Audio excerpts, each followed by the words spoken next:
Hello, this is Chris from Team Phoenix.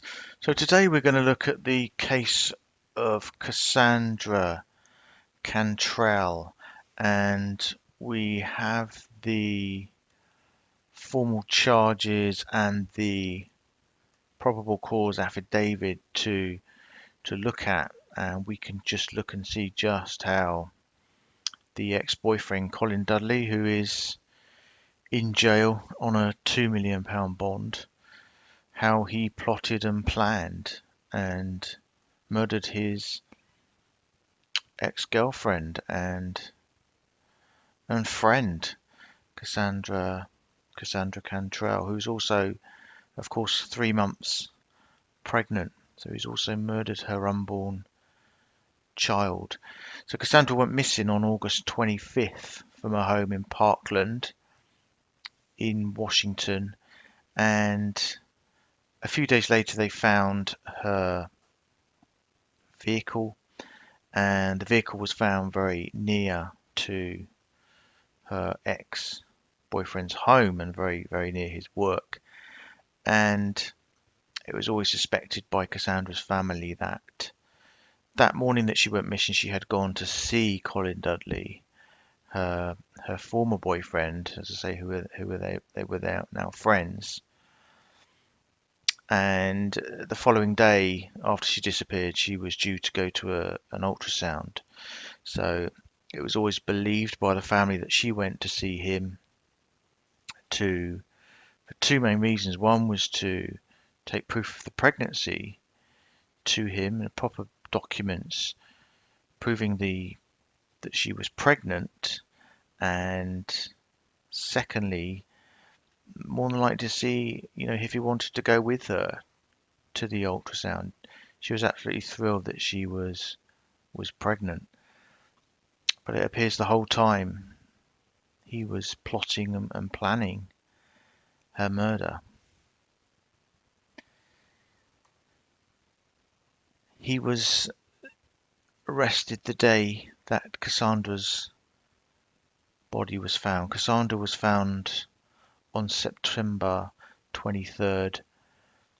She was found on the bottom of a cliff, like a ravine, wooded ravine, in University Place in Washington, and they tracked the GPS from Colin's vehicle to that location, and that's how they located Cassandra's body. She was wrapped in sheets, and he was then arrested at his home in Tacoma later that day. His girlfriend, his living girlfriend, was also arrested for questioning, as I understand, but no charges have been brought against her as of this moment. He's already been in court, and as I said, he is being charged with first-degree murder, and he is on a $2 million bond. He's in Pierce County Jail, and we can just look at the charges here. It says the prosecuting attorney for Pierce County, in the name of the authority of the state of Washington, do accuse Colin Patrick Dudley of the crime of murder in the first degree, committed as follows: that Colin Patrick Dudley in the state of Washington on or between the 25th day of August 2020 and the 26th day of August 2020 did unlawfully and feloniously, with premeditated intent to cause the death of another person, cause the death of such person, Cassandra Cantrell, a human being, on or about the 25th day of August 2020. So we've got here the official charge, murder in the first degree, and you can see here the bail conditions that have been set. So defendant shall be released upon execution of a surety bond in the amount of $2 million. And there are conditions on there. The defendant is to reside or stay only at this address, which is his home address in Tacoma. Travel is restricted to the following counties: Pierce, King, Thurston and Kitsap counties. And there's a few other conditions on there. I mean, hopefully a $2 million bond. Nobody's gonna turn up with that kind of money. So hopefully, I'm pretty sure he's gonna be waiting his court dates in the Pierce County Jail. And we got the hearing dates here. So he's got an omnibus hearing on Wednesday, October 21st. And they've actually got a jury trial set for Wednesday, November the 18th, 2020. So that's moved through pretty quickly. I know some of these cases and it takes ages for it to go to a trial. So interesting there. They've got it listed as Wednesday, November the 18th for the jury trial. Okay, so here we have the actual arrest affidavit. So this will tell us exactly how the investigation caught on to Colin and what they found out and how they discovered how he basically plotted and planned to murder his ex-girlfriend and the mother of his unborn child. So it's been put together here, I can see, by the deputy prosecuting attorney for Pierce County. It's Lisa Wagner. And she says she's familiar with the police report and all investigation conducted by the Pierce County Sheriff. And as I say, this was on or about the 25th and 26th of August this year. And the defendant, Colin Patrick Dudley, did commit the crime of murder in the first degree. So it begins on August 27th, 2020. Marie Smith, that's Cassandra's mother, contacted the Pierce County Sheriff's Department to file a missing person report regarding her 33-year-old daughter, victim Kassanndra Cantrell. Ms. Smith reported that her daughter had been missing for 2 days. She was last known to be home alone around 7 a.m. August 25th, 2020, when Ms. Smith left for work.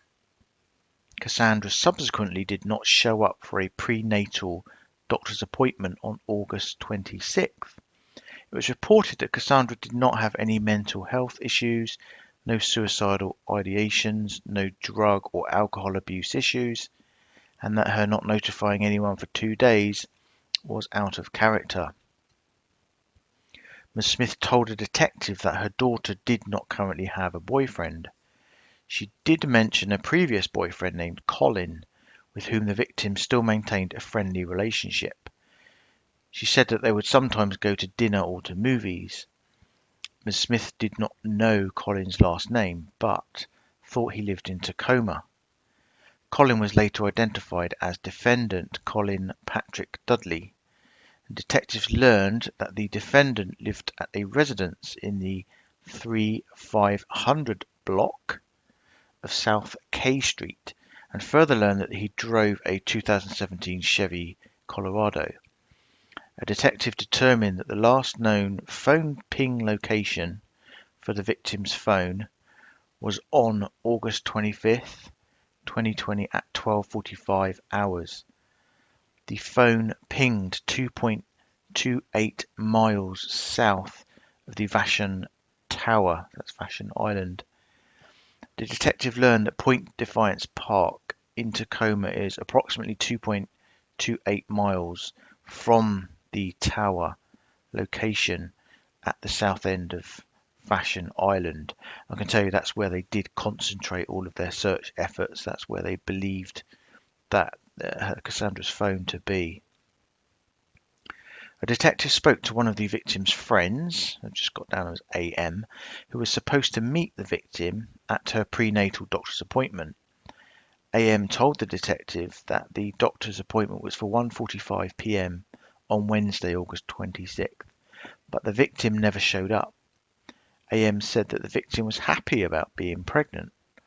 The detective asked AM if she knew who the father of the child was. She said it was someone that the victim previously dated and with whom she maintained a relationship. The detective asked if that person's name was Colin, and she said yes. The detective asked how Colin felt about the pregnancy, and she replied that the victim initially did not want to tell Colin because he did not want children. Colin had reportedly made a statement before, when they were dating, that if any girlfriend of his got pregnant and wouldn't get an abortion, he would sue to get full custody just to spite the mother for having the child. AM did not know Colin's last name. She did believe that he had an anger problem before. AM also did not believe that the victim had any mental health issues, suicidal ideations, or drug or alcohol issues. The victim's medical records show that the victim completed a urinary pregnancy test at a medical facility on July 16th, 2020. That test result was positive. Now, I do know that some people online were even accusing Cassandra's family, saying to her that she may have been lying about the pregnancy. So that proves 100% that she was pregnant. The victim had an initial visit with an obstetrician on July 29th, 2020. During that visit, she identified the defendant as the father, although the notes from the medical records state contraception partner had a vasectomy, so was not planning on getting pregnant. This pregnancy was not planned. Patient is feeling overwhelmed. FOB supportive of pregnancy, but not planning to be involved with raising child. He and mum are on good terms. The victim also had a follow-up visit on August 12th, 2020. Sorry, FOB, father of baby. Detectives canvassed the neighbourhood where the victim lived and found one neighbour who had a video camera surveillance system that captured activity on the street out front. Video footage from the surveillance system showed a white car matching the description of the victim's car, leaving the neighbourhood with a single occupant driver at 8:32 a.m. on August 25th. So as we knew early from the investigation, that was the last confirmed sighting of Cassandra. They knew that she was alive and she left her house that morning, August 25th at 8:32 a.m. On August 28th, 2020, detectives attempted to contact the defendant at his residence in Tacoma. There was no answer at the door, so they left business cards. As they were leaving, a neighbour asked if they were looking for Rebecca and Colin. This neighbour said Rebecca was Colin Dudley's current partner, stating that they bought the house together about 3 years ago and moved in. During a later interview, the defendant identified Rebecca as his wife, although reports also list her as the defendant's girlfriend. Later in the evening, one of the detectives received a call from the defendant. The detective told him that he wanted to talk to him about the victim because she had been reported missing. The defendant said he knew the victim, but had not seen her for years and didn't know how he could help with anything. He agreed to meet to be interviewed and was subsequently interviewed at his residence the following day. Just going to check I've got that right. Yeah, that follows on. Early in the morning on August 29th, detectives were notified that the victim's white Mazda had been located in the 200 East block of East 25th Street by Tacoma police. There were no occupants in the vehicle and the car keys were found on the center console. The trunk of the vehicle was checked and nothing of evidentiary value was located. Shortly after the vehicle recovery, a detective was advised by Marie Smith, again that's Cassandra's mother, that the victim had been calling and texting back and forth on August 19th with someone who had a phone number that she did not recognize. So August 19th, that's 6 days before she disappeared. Ms. Smith provided that number to the detective, who realized that it was the same number that Colin Dudley identified as his. So straight away there, they knew that he was lying. Colin was lying. He said that he hadn't spoken to her in years, and here they've got proof that he spoke to her spoke to Cassandra 6 days before she went missing. The detective later confirmed that the number belonged to the defendant. Based upon this information, the detective obtained a warrant for the defendant's cell phone records. It was subsequently determined that the victim and defendant had communicated repeatedly as far back as February 2020. Detectives then interviewed the defendant at his residence. Let's see what lies he came up with then. He stated that he met the victim at a Rocky Horror Picture Show where he was a director and she was a cast member. He said that he dated the victim for a couple of months before breaking up with her sometime in 2006. He was asked if he ever had any contact with the victim after 2006, and he said the only other contact was in 2010 or 2011 when he saw her working in the mall. He denied any other contact with the victim.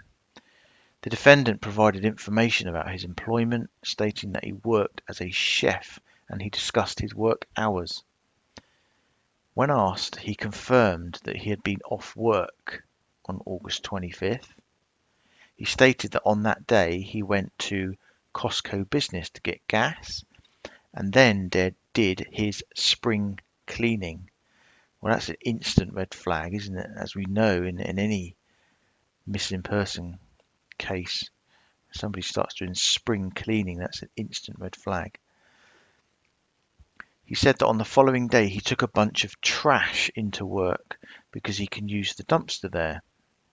The rest of the day he took easy and got his bike repaired. Detectives later learned that the defendant had actually purchased items at the Costco store early in the morning on August 25th. One of the items he purchased was a large box of 50-gallon trash bags. During the interview with the defendant, one of the detectives told him that they needed to clear up some information that they heard from family and friends, telling him that it was reported that the victim was 10 weeks pregnant and that she was telling people he was the father of the unborn child. The defendant responded, "No, no way, hell no." He was asked if he was sure that he never got together with the victim for a one-night stand or a fling after they broke up, and he replied, "No, absolutely not." He was asked why the victim would say that he was the father, and he said he didn't know. One of the detectives then reminded the defendant that he said he has had no contact with the victim, and asked him if it would surprise him that his phone number showed up in the victim's call text records. He replied that it shouldn't have. A detective asked the defendant to confirm his phone number, which he did. This was the same number the detective already had. Before leaving, detectives seized the defendant's phone pursuant to a search warrant. On August 30th, 2020, detectives viewed video surveillance footage from Sound Transit that showed the victim's vehicle being dropped off at the 25th East Street location by a male subject wearing a fedora hat and type hat and gloves. This occurred on August 25th, 2020. That subject can be seen exiting the car and walking away. So that was the same day again that Cassandra went missing. The subject's physical description is consistent with that of the defendant, who is listed as being 6 foot 280 pounds. The subject eventually walked to the Piers Transit parking garage. Video from the parking garage showed what appears to be the same subject walking to a truck that was parked in the Piers Transit garage. That truck was confirmed to be the defendant's Chevy Colorado. Video showed that the truck had been driven into the garage at approximately 8:15 a.m. on August 25th. A male exited the truck, removed a mountain bike from the bed of the truck, and then rode away. The truck remained parked in the garage until the male subject wearing the fedora returned to it and drove away several hours later. A subsequent search of the defendant's phone revealed that the defendant did have the victim listed as a contact. However, he had her listed as Velma. The victim's mother confirmed that the victim had previously dressed up as the TV cartoon character Velma for Halloween.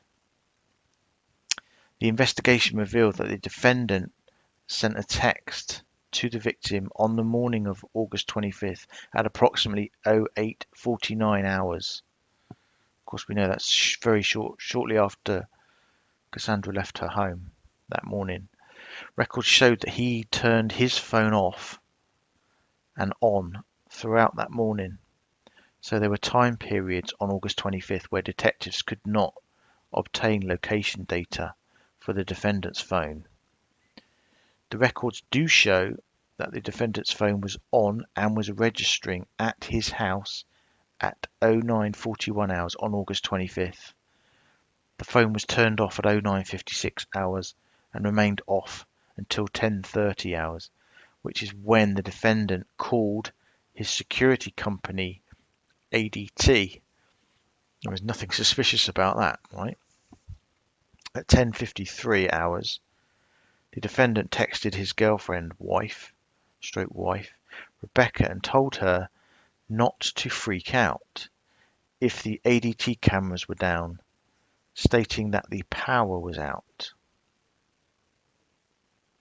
Examination of the victim's cell phone records showed that she travelled from her residence to a location that was consistent with the defendant's residence in the early morning hours of August 25th. So, as suspected by Cassandra's family, she did go to the defendant's house. She went to see Colin Dudley that morning. Her cell phone and the defendant's cell phone both appeared to be at the same approximate location, consistent with his residence, until approximately 11:40 hours, at which time the defendant's device had no data usage, possibly due to being powered down. The victim's cell phone continued to generate records showing it moving from the defendant's residence at approximately 11:40 hours on August 25th. Location data further showed that the phone moved to a location consistent with where the victim's vehicle was dropped off. At approximately 11:58 hours, the victim's phone appears to leave the Pierce Transit Garage and it travelled to the Owen Beach area of Point Defiance Park, which is where the phone data ends. Surveillance cameras in the area captured a truck appearing to match the defendant's truck, leaving the park just after 1300 hours. At approximately 13:30 hours, the defendant's phone comes back online and appeared to be back at his residence. Law enforcement dive teams later searched the waters near Owen Beach and recovered the victim's cell phone. On September 1st, 2020, detectives with the assistance of the FBI searched the defendant's residence. During the search, they located presumptive positive blood in various areas of the basement of his residence. Additionally, canine units trained in locating human remains were run through the house and showed interest in various areas of the basement. On September 22nd, 2020, detectives learned that location data had been obtained from the defendant's truck that showed the truck traveling to a location near the Chambers Bay treatment plant at 6 a.m. on August 26th. The truck remained stationary for approximately 10 minutes at this location before moving again and returning to the defendant's residence. Based upon this new information, detectives searched that area and located human remains inside trash bags that had been thrown over a steep hillside. The detectives observed a tattoo on the body that matched a tattoo that the victim was known to have. The detectives also saw what appeared to then to be stab wounds on the body. On September 23rd, 2020, the Pierce County medical examiner began the autopsy of the body, which was in an advanced state of decomposition and was mostly skeletonized. There was no soft tissue left in the neck, chest, abdominal or pelvic cavities. Therefore, the medical examiner was not able to confirm that the victim had been pregnant at the time of her death. The remains were positively identified as being those of victim Kassanndra Cantrell by dental comparison. During the autopsy, the medical examiner noted multiple fractures on the victim's skull. I mean, that's just a horrific end, isn't it, to that case? I mean, it's pretty clear from the affidavit that Cassandra was very excited about being pregnant, but on the other hand, she was worried about telling this guy, this animal, this Colin Dudley, who's supposed to be her friend. And that morning, she went to, the day before the ultrasound, she went to see Colin. If they've got their phones, both the phones at his property, and we know that she took proof of her pregnancy to him, and maybe she wanted to just see if he wanted also to go to the ultrasound. Of course, the whole time he was planning and plotting her murder. I mean, he just looks like, and was he trying to hide the pregnancy from his current wife stroke girlfriend? Was he that desperate to hide that he would take the life of Cassandra? I mean, it just goes to show you that the technology in this case stands out again. The phone, GPS data from the phones, combined with camera footage of him dropping off her vehicle and leaving the station, and on top of that, you've then got the call records, the phone call records, and then the GPS from his vehicle, from his truck, which have ultimately have pinned him down. But as I say, he is currently in the Pierce County Jail. He's on $2 million bond, and it looks like there's going to be a trial jury in November. So let's just hope that the full force of the law comes down on Colin Dudley. I know that Cassandra's mother, I know certainly her mother, sorry, they're all for the death penalty. In this case, she's very much wanting the death penalty, and you can certainly understand why.